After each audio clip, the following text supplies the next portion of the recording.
भारतीय संविधानाचे निर्माते आम्हा सर्वांचे भाग्यविधाता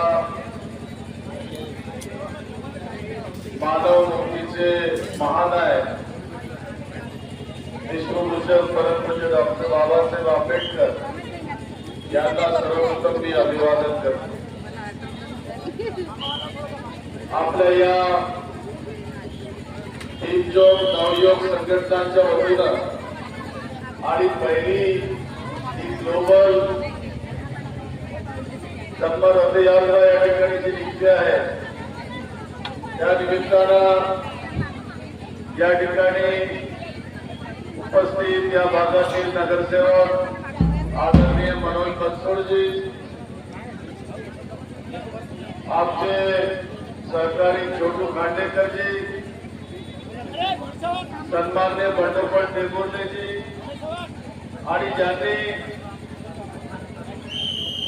या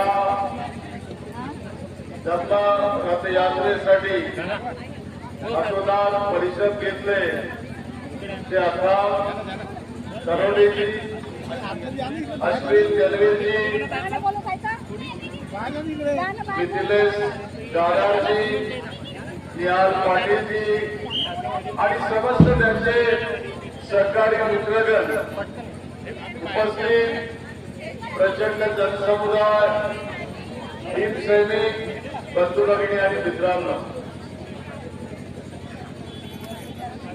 शशिकांत दाभोळकरजी सुद्धा या ठिकाणी आवर्जून उपस्थित आहेत।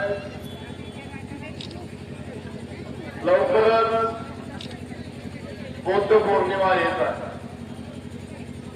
संपूर्ण जग त्या दिवशी बौद्धमय झाल्याशिवाय राहणार नाही।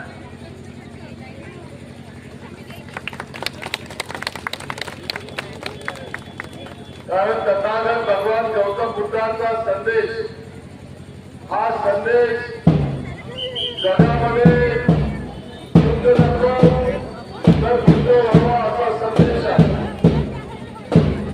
आणि तो संदेश घेऊन जगामध्ये जेव्हा वातावरण निर्मिती होत आहे अशातच काही मंडळी या ठिकाणी युद्ध सुद्धा या ठिकाणी करताना दिसतात, परंतु त्या युद्धामध्ये सुद्धा त्यांना बुद्ध दिसतो आहे आणि आज बुद्धाच्या दर्शनाला अमेरिकेसारखे देश सुद्धा चायनामध्ये जाऊन त्या ठिकाणी तडजोड करण्याचा प्रयत्न करत आहे।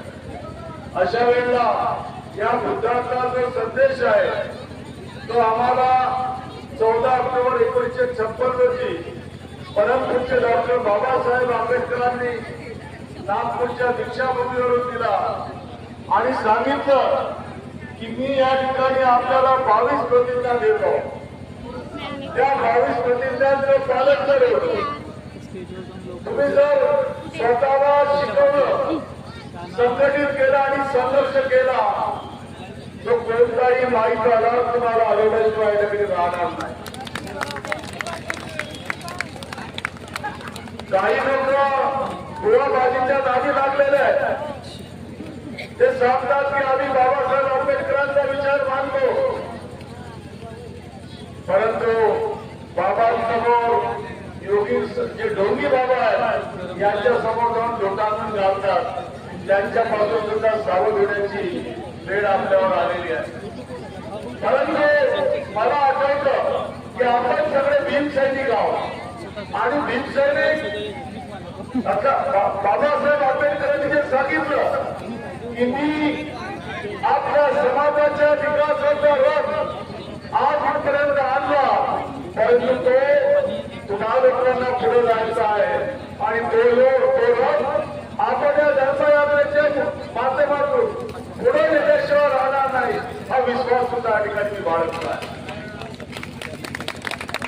आणि म्हणून या युवकांनी बाबासाहेबांचे विचार ठेवत आज ही रथयात्रा या ठिकाणी धम्माची यात्रा या ठिकाणी प्रारंभ होत आहे। मी या सर्वांना आणि आपल्या सर्वांना शुभेच्छा देतो।